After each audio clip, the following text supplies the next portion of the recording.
Hi friends, just before we dive into today's episode, I want to ask a huge favor from you. Would you please consider being a supporter of the Why Catholic podcast? There's 4 ways you can do this. First, you can become a patron and financially support this podcast. The basic level is $5 a month. To become a patron, go to whycatholic.substack.com/subscribe. Secondly, you can support this podcast by purchasing something from the Why Catholic merch shop on Etsy. Just go to etsy.com/shop/whycatholic. Third, you can also support Why Catholic by sharing episodes with your community. And lastly, you can support Why Catholic by inviting me to come and speak at your next parish event. For more information about that, please send me an email at whycatholic@substack.com. Thank you, friends, for your help. I couldn't do this without you. It was the morning of February 8th, 2023, a Wednesday. In Wilmore, Kentucky, students at Asbury University, a college in the Wesleyan tradition, gathered for the routine chapel service. The speaker that day was Reverend Zach McCreebs, a volunteer soccer coach and regular chapel speaker at Asbury. There's nothing really flashy about Zach McCreebs or his sermon that day. He was wearing an unbuttoned lawn-sleeve maroon shirt over a purplish-brownish t-shirt, black jeans, and white New Balance sneakers. We're not talking about a televangelist with a silky tongue and slick-back hair delivering a polished sermon. We're talking about a nerdy-looking pastor with corny jokes.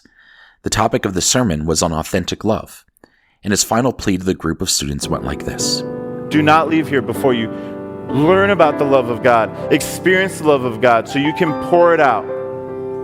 Pour it out, pour it out, and He will fill you back up. Asbury, the world needs this kind of love. Needs it. Syria and Turkey need this kind of love. Your mom and dad need this kind of love. The teammates on your team, the people on your floor. Wilmore, Kentucky, Lexington, Kentucky. The United States needs this kind of love. They need a bunch of Christians experiencing the love of God so they can pour out the love of God, not through their own efforts and not through their own knowledge, but because they are filled. As the chapel praise team sang a closing song, something extraordinary happened. The students didn't leave.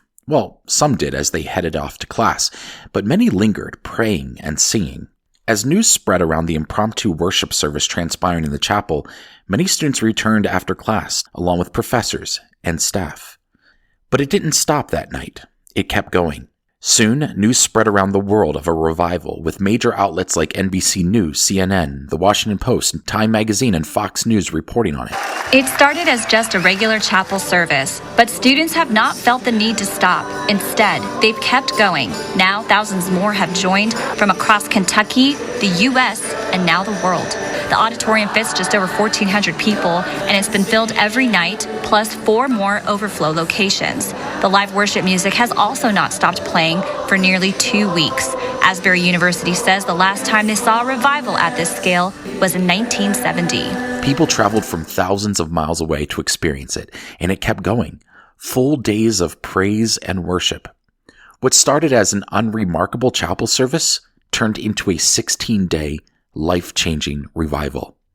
Hi, this is Justin Hibbard, and you're listening to Why Catholic, my podcast about the what and why of Catholicism. Since episode 102, we've been focusing on the theme of Catholicism and politics. In episode 102, called The Politics of Jesus, we looked at how Jesus refused political complacency, political simplicity, and political primacy. In episode 103, called Kings to Fight Our Battles, we examined the danger of Christians trying to appoint political leaders to advance their causes. In the end, people eager to crown kings to fight their battles often become the pawns fighting the battles of the king. Then in episode 104, we talked about power and humility. The one who we should be looking to put into leadership is the one who doesn't want it or doesn't think they can do it. And if that sounds backwards, it's because the kingdom of God is an upside-down kingdom, which was our topic for episode 105. Today, I want to explore a question. What could Christendom look like? Or to put it another way, what should Christendom look like? If you know my story, you know that I grew up in this tiny denomination called Seventh-day Baptist. It's actually one of the smallest Baptist denominations with less than 5,000 members in the US and Canada. Being a small but tight-knit group, you get to know people from all over the world. In fact, growing up, I can maybe count on one hand the amount of times we stayed at a hotel. My parents knew a Seventh-day Baptist somewhere, and being a hospitable people, they welcomed our family into their homes. Every year, Seventh-day Baptists in the U.S. and Canada hold a general conference, alternating between the Eastern, Midwestern, and Western locations. This was my highlight of the year. I'd see dozens of friends from all over the country and even the world, and after conference, we'd correspond by mail and as technology improved, through email, instant messenger, and then social media. To be honest, I wasn't really fond of my home church, but what kept me in that denomination more than anything else was the web of relationships I developed with people from all over.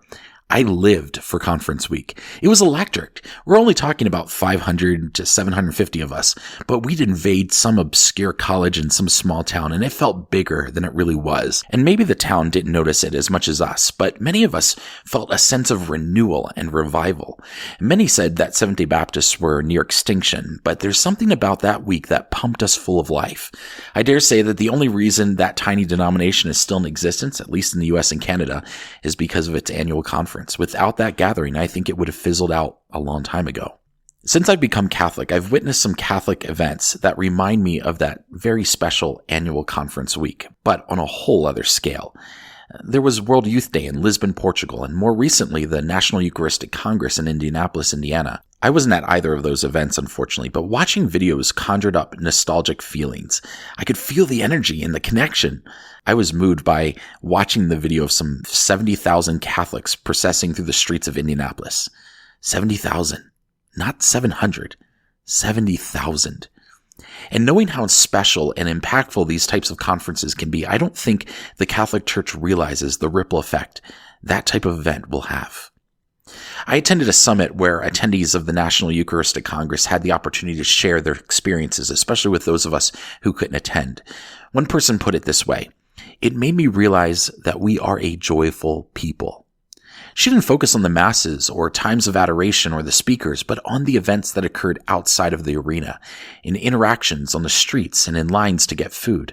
People were joyful. I imagine that cashiers at the local restaurants saw a very different tenor than their typical customers.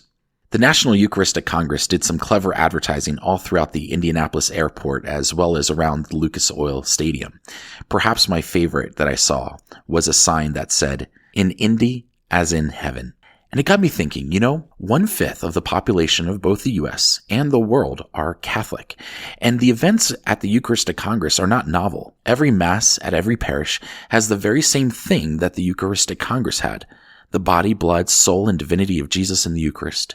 Yeah, the arena was larger, the crowds were larger, the monstrance was larger, the lights were brighter, the speakers were more popular, but the very core of all of it was Christ present in the Eucharist. Nothing different than what we have at every Mass, at every parish around the world. I'm not sure if you've ever attended a large conference and seen the dynamics outside of the conference venue, like being in line to get food at some local restaurant. It's rather unique. I used to attend this conference called ISTE, an enormous conference focused on education technology. There would be some 30 to 40,000 people at this conference. We all had badges that we wore to get into the conference, so it was easy to spot conference attendees at local restaurants. So as you're standing in line, you immediately knew you had something in common with the stranger behind you. It was easy to strike up a conversation. How's the conference going for you? Where are you from? What do you do? Etc.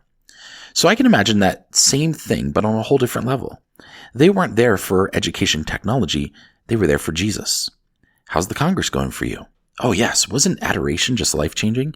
What so-and-so said really changed the way I think about my faith.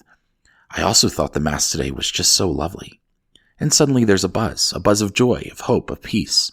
A very different conversation has entered that restaurant, and it's palpable. Matthew 18:20 records Jesus saying, quote, "For where 2 or 3 are gathered in my name, I am there among them," end quote. So not only has a very different conversation entered the restaurant, but a very different person has entered that space: Jesus. And so what if Catholics committed to doing 3 things that could possibly change the public space around you? First is to engage in the Mass. Don't just attend Mass. Don't just do your obligation. Enter in with the expectation and hope that you are engaging with Jesus and his real Eucharistic presence. Make confession a regular part of your life and receive forgiveness and healing. Participate in adoration and let the presence of Jesus consume you. And secondly is to have the awareness that once you receive Jesus, you are a walking tabernacle. Let me actually use a different analogy, because sometimes our tabernacles are hidden in our parishes. You are a human monstrance. The monstrance is that thing that we use during adoration where it holds the Eucharist. The purpose of the monstrance is to draw attention to the Eucharist. When you consume the Eucharist, you become the monstrance. Don't miss the opportunity to be transformed by such a holy encounter. Third, make your encounters intentionally holy. Talk to people and treat them like Jesus would. Treat them with dignity. If you go out to eat after Mass and you see other people there from your parish, engage with them. Not just pleasantries, but their experience at Mass.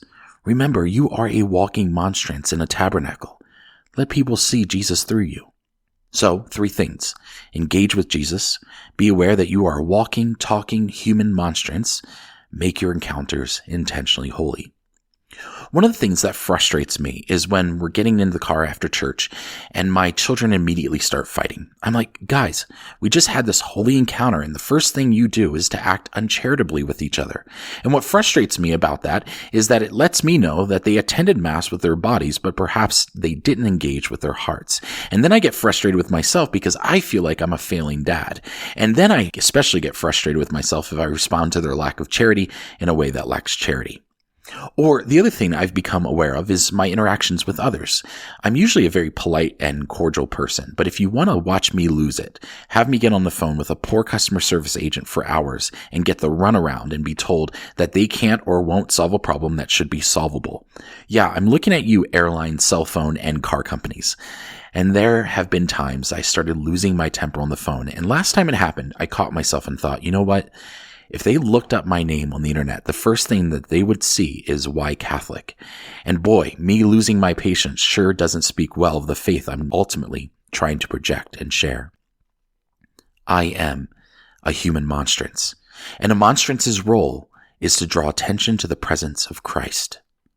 Now, what if we did those 3 things? Engage with Jesus, have the awareness that we are walking, talking human monstrances, and make our encounters intentionally holy? What if we did those, not just on Sunday, but every day? What if we infected our community like the attendees of the National Eucharistic Congress did in Indianapolis, or the youth did at World Youth Day in Lisbon? And we didn't just do it for a week, we did it for a lifetime. How might that affect our society? You see, this is the point I want to make about Catholicism politics. So many people think that changing the world means getting involved with politics. But here's the thing, politics are polarizing, especially now in our country. As soon as you say, I'm part of this party, half the country sees you as the enemy, regardless of the good that you're trying to accomplish. And it's so petty too. Being that it's an election year, I just hear pundits criticize one of the candidates for the absolute pettiest things. That's how polarizing politics are. So yeah, politics may help pass laws and policies which are important, but Christianity, my friend, changes hearts. Christianity gives hope. Christianity offers peace. Christianity is beauty, and beauty will change the world. And Christianity is a precious gift that is for everyone, not just one skin color or one social class or one political party. Jesus gave his life for all. You may think, how can beauty change the world? Will the world really take notice of that quiet, humble goodness? And the answer is yes. Look at all the news agencies that came out to Asbury University to report on the revival. Look how many people traveled to experience it. Something miraculous and holy was taking place, and it became infectious. The world is filled with such horrific news stories, such ugliness and violence and immorality, and people are starving for truth, goodness, and beauty. And Christian, politics is not the proper vehicle for that. You are. You are the human monstrance. I want to conclude this series on Catholicism politics with one last thought, the important role of the Catholic faith in all of this. I could have titled this series Christianity and Politics, but there's something really specific here regarding Catholicism. I have a friend who I hope one day will become Catholic, but her hang-up is organized religion. She sees it as a negative, as a mechanism for abuse, and she has good reason. In the last episode, we saw some of the atrocities the Catholic Church did as it gained more power. It literally organized itself into a force for evil, and that's the danger. However, when the Catholic Church faithfully lives out its mission to follow the Beatitudes, it changes the world. And because the Catholic Church is the largest institution in the world, it changes the world in a really big way. And at the end of the day, the Catholic Church feeds more, houses more, and clothes more people than any other organization in the world. I come from this tiny little denomination where it felt like we were struggling to make any impact on the world. And now I'm a member of the world's largest religion. Think about that for just a second. 1/5 of the world is Catholic. If you're in a restaurant with 100 people, chances are that at least 20 patrons are Catholic. If you're on an airplane with 200 people, chances are that at least 40 passengers are Catholic. If you're at a stadium with 30,000 people, chances are that 6,000 fans are Catholic. What if we lived like it? Jesus tells us to let our light shine before all men so that they can see our good deeds and praise our Father who is in heaven. Let me take that one step further. Let your light shine so that your brothers and sisters in Christ see it and are encouraged to let their light shine as well. In you is a light, a fire. Don't for a second minimize that. Don't ever think that you're not important enough to make an impact on this world. Don't ever think, oh, I'm just a lay person or I'm just a lay citizen. I can't really change society. You know how monks and nuns change society? They pray. They sing the praises of God through the divine office. Remember, you are a member of an upside-down kingdom, and never forget that you are a human monstrance. The body, blood, soul, and divinity of Christ is inside you. You consumed the Eucharist. Now let the Eucharist consume you. So in the words of St. Ignatius of Loyola, go forth and set the world on fire. Thank you for joining me for Why Catholic. Be sure to subscribe to Why Catholic wherever you get your podcasts. And you can also subscribe to my Substack site and get the next episode in your email inbox. As a subscriber, you get a special discount code to the Why Catholic Etsy store. If you've been blessed by this podcast and you're feeling generous, there's also a way to financially support it, and patrons get some extra perks. To become a free subscriber or a patron, just go to whycatholic.substack.com/subscribe. Also join me on Instagram at whycatholicpodcast, all one word. Thanks again for listening. My name is Justin Hibbard, and this is Why Catholic. God bless you.